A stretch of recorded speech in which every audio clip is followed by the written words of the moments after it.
You know, one of the most interesting aspects of Prime Minister Trudeau's election has been the celebrity-style media coverage. And I want to be clear, I absolutely do not blame him for that. I mean, if the press wants to report on his socks, on his yoga posing, on his photobombing as if it was newsworthy, well, that's on them, not him. As I mentioned over a year ago, both Donald Trump and Mr. Trudeau leveraged their celebrity on their way to upsets in their respective elections. Of course, the big difference is that the media likes Mr. Trudeau and, for the most part, abhors Mr. Trump, which brings me to this week's Goofy. Maybe we should call it peak media fawning. And I want to thank, by the way, David Aiken, who's the excellent Global News chief political correspondent, usually in Ottawa, for bringing this to our attention.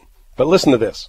This week in a news conference, reporter Sarah Newton of Nova Scotia's Groundwire Community News made the following statement to the PM in quotes. Couple of praise notes, obviously. First, congratulations on your excellent Canada Day speech. Excellent oration, particularly in French, and an awesome opportunity to see you represent Generation X in such a high capacity. Thank you so much for your great work and your team. End of quote. Wow. Will the relentless hatchet jobs and mudraking on Mr. Trudeau ever stop?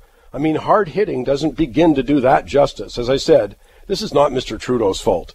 And maybe it's a good career move for Sarah Newton. That's got to be enough to qualify her as an independent senator.